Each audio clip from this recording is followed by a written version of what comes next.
o sumiu. Você não fala plano alto, você fala planalto. Bom, então teve uma perda. O sumiu. Você não fala alvo negro, você fala alvinegro. Então mudou ali, entrou um i naquela história. Você não fala lobo-homem, você fala lobisomem.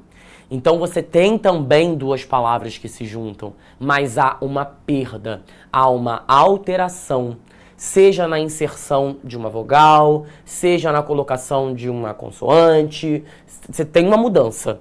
É isso que faz você diferenciar, por exemplo, a justaposição da aglutinação, porque na justaposição você não tem perda e na aglutinação você tem uma alteração, uma perda, alguma retificação ali, tá? Tudo bem?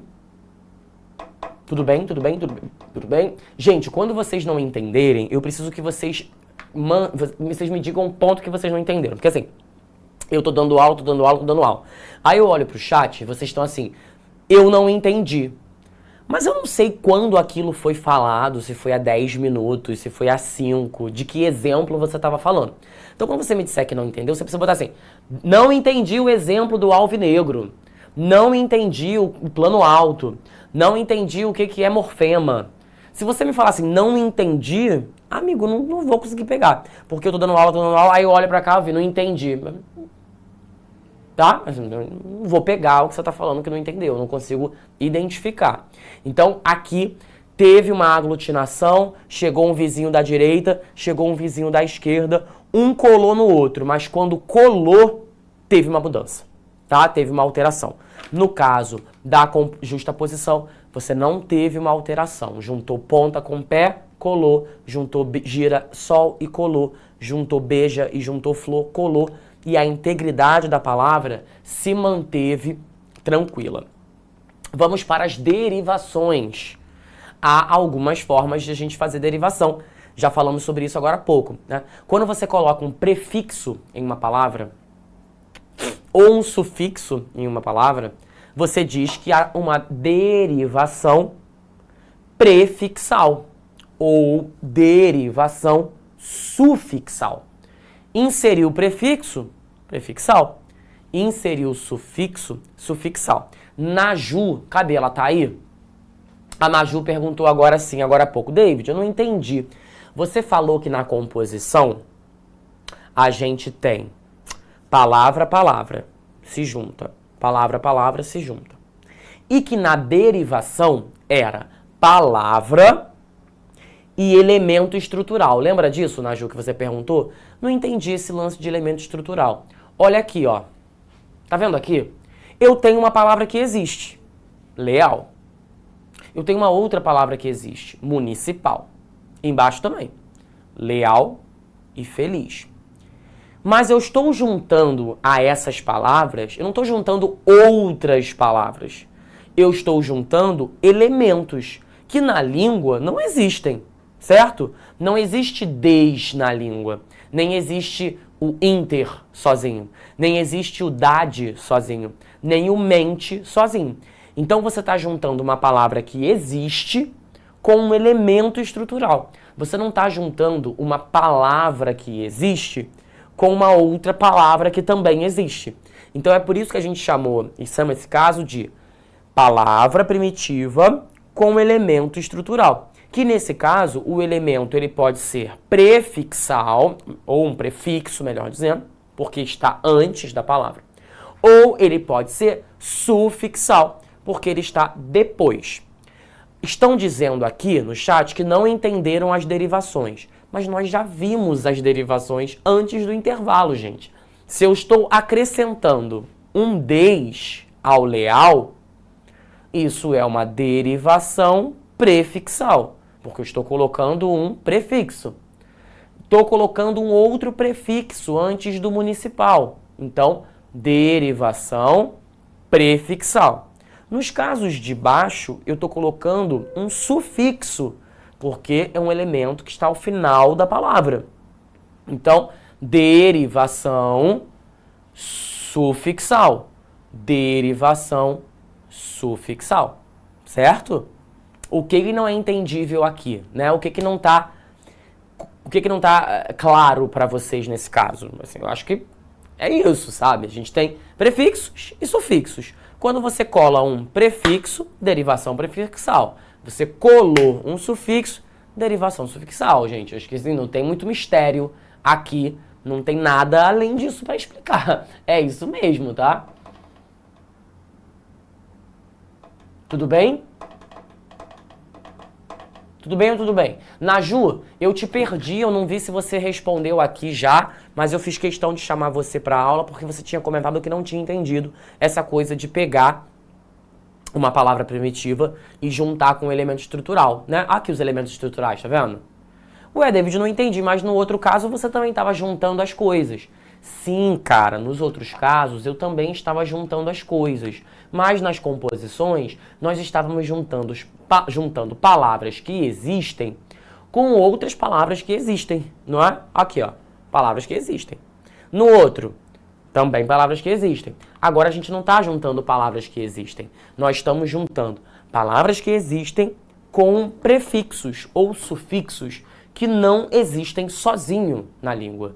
Não existe um des na língua, não existe um dade na língua, não existe um mente na língua, tá? Então, ela pode ser prefixal e sufixal. Tudo bem? Tudo bem aqui? Tudo certo? Agora a gente vai precisar complexificar um pouco mais a situação. Por quê? Se prefixal com prefixo. Se sufixal com sufixo. Mas há situações em que ela é prefixal e sufixal. Portanto, eu, radical ali, tô ali parado na minha. Aí vem um elemento, cola na minha direita. Aí vem um outro elemento, cola na minha esquerda. Então, eu tenho dos dois lados uma vizinhança ali, né? Olho para o meu lado esquerdo, tem um prefixo. Olho para o meu lado direito, tem um sufixo. E eles estão acontecendo concomitantemente, né? Eles entraram ali. Então, veja, há acréscimo simultâneo de prefixo e de sufixo, sem relação de dependência entre eles. Então, ó, infelizmente, deslealdade. Repare que eu sou feliz. Aí veio o in de um lado, veio o mente de outro, formou um infelizmente. Mas eu posso arrancar, tá vendo? Eu posso tirar o in, vai ficar felizmente. Ou eu posso tirar o mente e vai ficar infeliz. O mesmo funciona para a deslealdade. Eu sou lealdade. Venho aqui, pum. Aí cola do meu lado des. Cola do meu lado dade. Mas eu posso tirar. Não posso tirar? Vou tirar o dade. Vai ficar desleal. Vou tirar o des. Vai ficar lealdade. Então eu consigo perceber que os dois entraram na minha vizinhança. Mas um não depende do outro para sobreviver.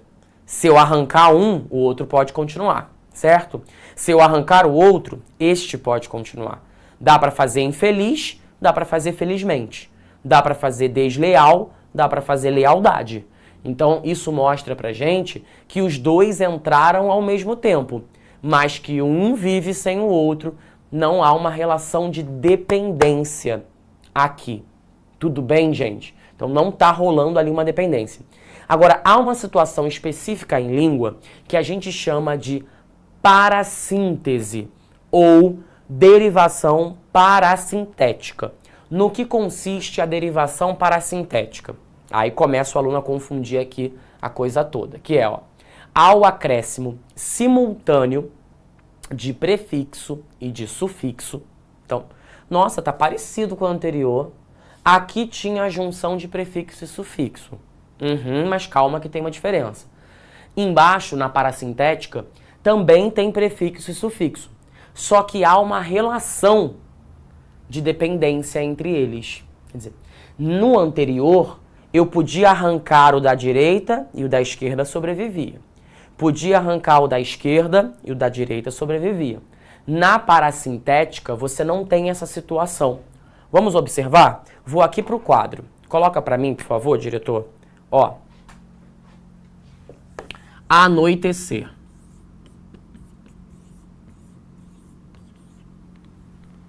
Pode jogar para mim na tela, por favor, o slide para mostrar para eles o negócio. Gente, preste atenção no anoitecer, tá? Nós temos o A e o EC, né? O A e o EC. Pode voltar para cá, diretor. Reparem que o A e o EC, prefixo, deixa eu colocar aqui em azul. Nós temos prefixo, certo? Prefixo. E nós temos sufixo. Certo? Temos um prefixo e temos um sufixo. Vale lembrar, prefixo e sufixo são afixos, porque são esses elementos estruturais que se ligam a uma palavra. Veio o afixo antes? Prefixo. Veio o afixo depois? Sufixo. David, por que nós chamamos esse processo de formação de palavras de processo parasintético, né? Ou parassíntese, como queira? Nós chamamos isso de parassíntese porque vamos imaginar... Deixa eu pegar meu paninho aqui, peraí. Vamos imaginar que eu arrancasse esse. Vamos imaginar que eu arrancasse esse, tá? Ó. Arranquei. A palavra não se mantém de pé. Sim, a gente não tem essa palavra em língua portuguesa. Ela não se mantém de pé. Ela não existe sem o, no caso, sufixo. Vamos ver se o contrário também se aplica? Vamos ver se o contrário se aplica? Vamos manter o EC e vamos tirar o A.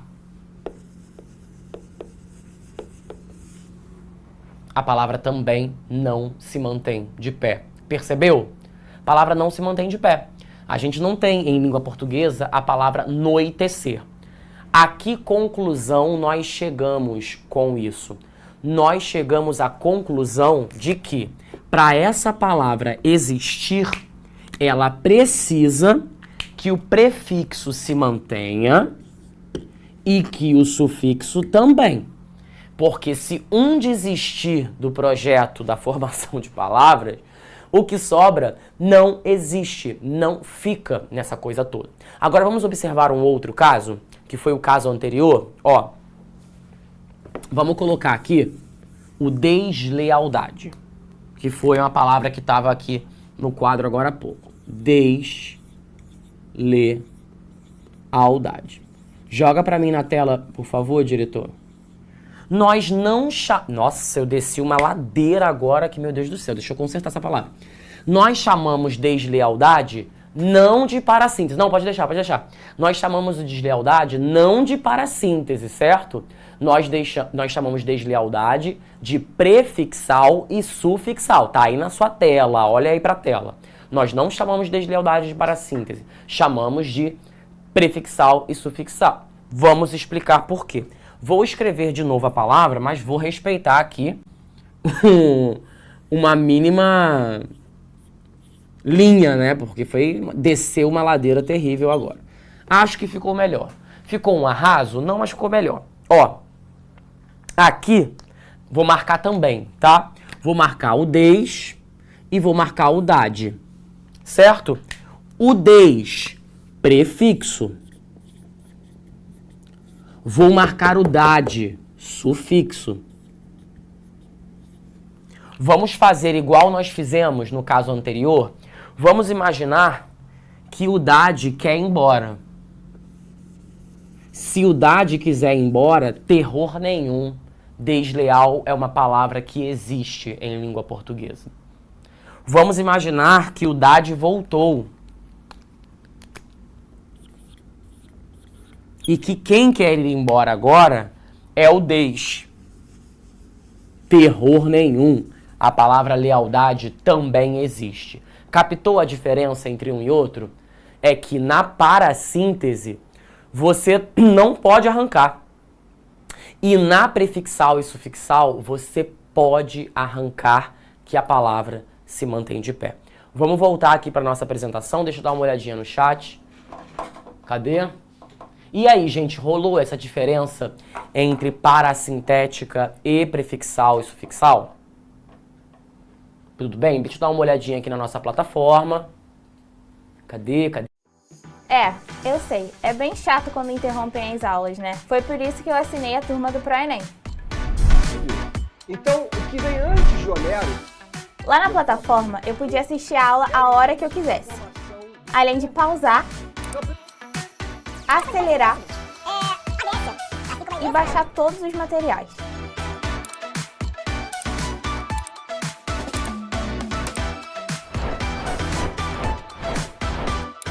E foi assim que eu conquistei a minha aprovação na UFRJ. Vem com o Pro! Assine agora e assista essa aula a hora que você quiser.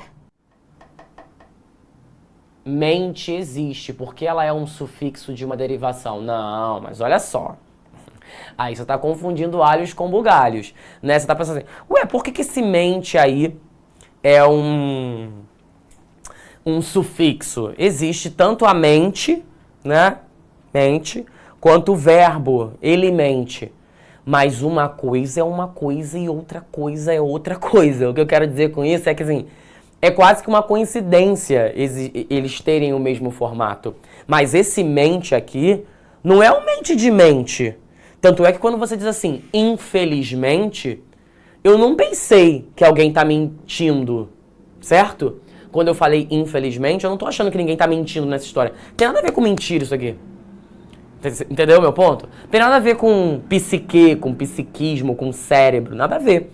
Então, quando você olha para a palavra mente, você não pode achar que é aquela mente lá, mente ou de mentir, não tem nada a ver com isso.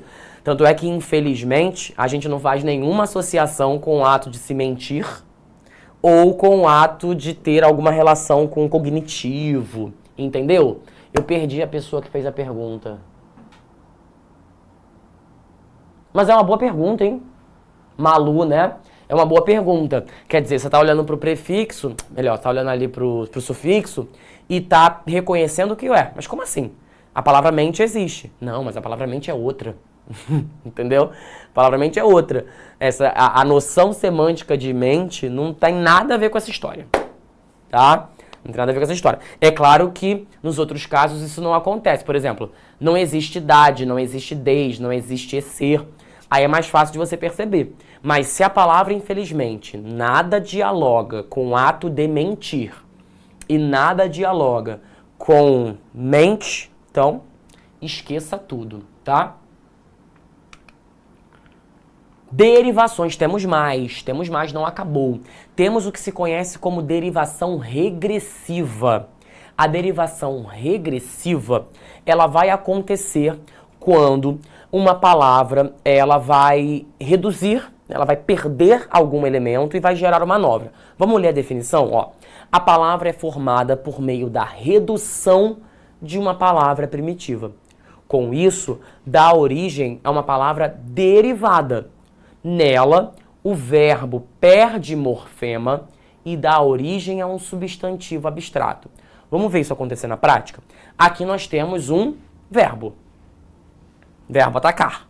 Eu ataco, tu atacas e por aí vai. Verbo atacar. Veja que de atacar para ataque teve uma mudança. Sim, porque você teve aqui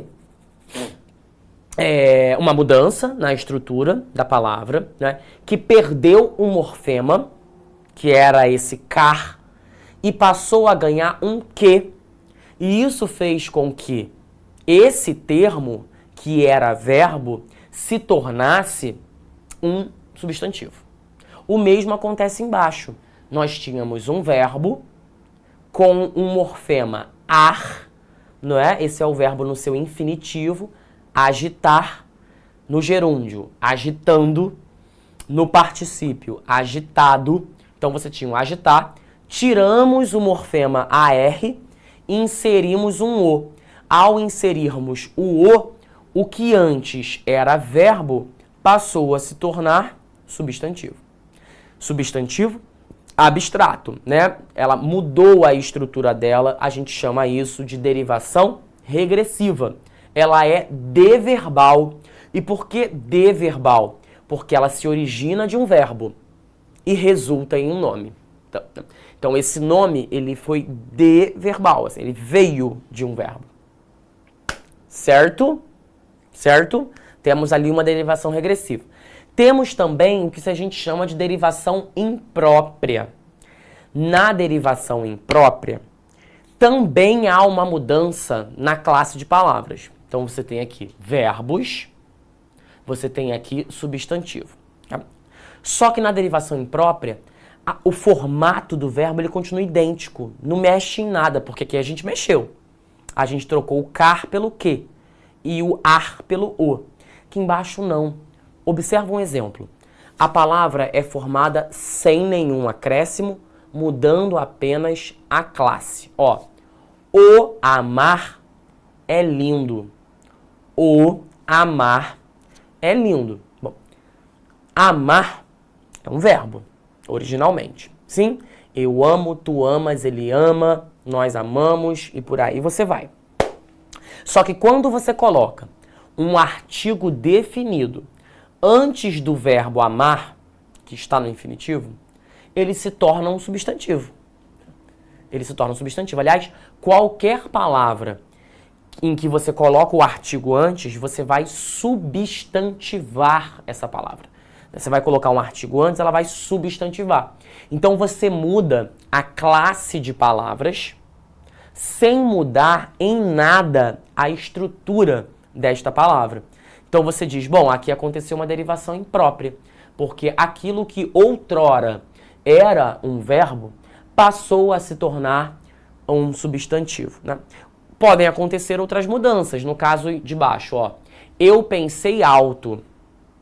Eu pensei alto. Alto, originalmente, é um adjetivo, certo?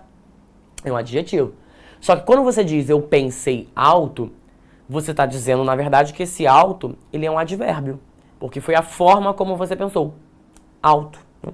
Ou altamente, né? Então, nesse caso, você vê que a palavra alto, que originalmente é um adjetivo para se referir alto e baixo, né? Nesse contexto, está falando da pessoa que estava pensando e estava falando ao mesmo tempo. Não, pensei alto, né? Falando aquilo que o pensamento estava construindo. Então, quando há uma mudança na classe gramatical, sem que haja uma mudança na estrutura interna dessa palavra, você diz que ela está passando por um processo de derivação imprópria ou conversão. Tá? Temos também hibridismo. O que é o hibridismo? A junção de radicais de línguas distintas, né? Então você tem o grego e o latim, mono de um lado, óculo do outro, monóculo. Sambódramo, um radical africano com um radical grego. Então essa mistura de radicais de línguas diferentes resultam no que a gente chama de hibridismo, né? Ou temos também a redução ou a abreviação. Motocicleta se chama de moto. Segunda-feira se chama de segunda. Fotografia você chama de foto, tá vendo?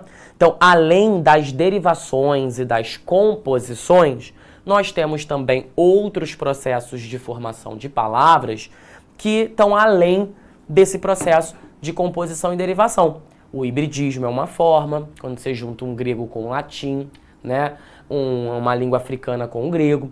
E a redução e a abreviação também é uma foto, né? Uma foto, ó. Uma forma de você construir palavras. Em vez de você falar motocicleta, você fala moto e todo mundo entendeu o que se quer dizer nesse caso. Temos ainda onomatopeias, quando a gente tenta, de alguma forma, reproduzir na escrita o som que a gente ouve, né? Toque, toque, blá, blá, blá. Nossa, tava um blá, blá, blá naquela sala e todo mundo entende que esse blá, blá, blá era uma grande falação. As onomatopeias, elas são muito típicas da região, né? Como é que um cachorro, ele late em inglês? Você já viu algum cachorro latindo em inglês? Au, au? Você não vai ver. Cachorro em inglês não late au, au, já percebeu? Cachorro em inglês late woof, não é assim? Normalmente é assim que se coloca. Woof, woof, pra gente é o au, au. Pra ele é woof, woof. Quando o assunto é fonética, a depender da língua, nós teremos mudanças ali bem claras, né? Embora eu acho que no caso do inglês você até tem o blá blá blá, eu imagino que possa até ter. Mas o au au você não encontra, tá? Temos também a reduplicação, processo de palavras que dá origem a expressões ou sílabas repetidas. Bom, bom, quero, quero, reco, reco. Então você tem ali claramente repetições, repetições, repetições que também criam palavras novas. Os neologismos estão sempre aí batendo a nossa porta, né? O que é um neologismo? Criar novas palavras. Internetês, vestibulando. Às vezes a língua não dá conta de dizer o que a gente quer dizer. A gente cria, né? Cria até que o dicionário passe a colocar nas suas páginas essa palavra que foi criada, né? E aí, quando o dicionário coloca nas suas páginas, ele oficializa a entrada e o batismo dessa palavra junto ao vocabulário dessa língua. Então, você pode criar um neologismo de forma, como internetês, vestibulando, né? Você pode criar um neologismo de sentido, navegar na net. Nesse navegar é com o sentido de conectar, né? Ou ficar com o sentido de beijar, né? Ficar rapidamente. Não é ficar porque você ficou na companhia de alguém. É ficar porque você deu um beijo em alguém. Então você está criando uma palavra nova, mas criando uma palavra nova a partir do sentido dela. Certo? Há 200 anos atrás, se alguém dissesse assim, nossa, eu fiquei com Maria, ninguém vai achar que essa pessoa beijou a boca da Maria. Vai todo mundo achar que, sei lá, né, a Maria estava ali, veio ali, alguém ficou lá dela. Hoje, se você ouve fulano ficou com a Maria, talvez você até ache que ele ficou perto da Maria. Mas é muito provável que você entenda. Nossa, ele fulano beijou a Maria, né? Então você consegue perceber que o tempo passou e a palavra ficar, ela ganhou uma nova nuance, né? Ela ganhou um novo conceito envolvido. Para os nossos pais, o conceito de ficar é muito novo, justamente porque a gente criou com uma certa rapidez, né? E por último, a combinação ou palavra valise, showmício, né? Então você tem uma mistura de show, que é uma palavra do inglês, com comício, que é uma palavra do português, né? Aborrecente, você tem uma mistura aí do aborrecer com adolescente, um aborrecente. Palavras que muitas vezes são informais, palavras que muitas vezes não podem ser usadas na redação, justamente porque são informais, então é importante tomar um certo cuidado. O estrangeirismo, você tem, claro, o uso de shopping, você tem menu, você tem show.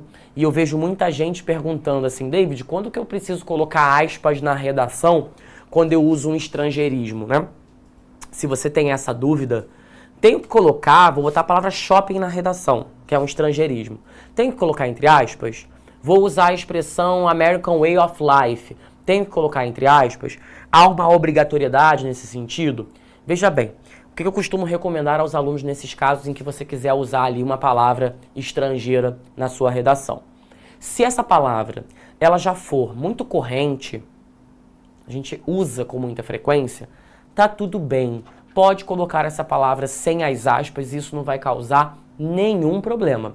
Agora, se você identifica aquela palavra e reconhece nela que ela não é tão comum assim, que ela não está sendo tão utilizada assim, aí sim eu recomendo que você coloque a expressão entre aspas, tá? Agora, nenhuma necessidade de você colocar shopping na redação entre aspas, pelo amor de Deus, né? Ou colocar centro de compras. Fui ao centro de compras.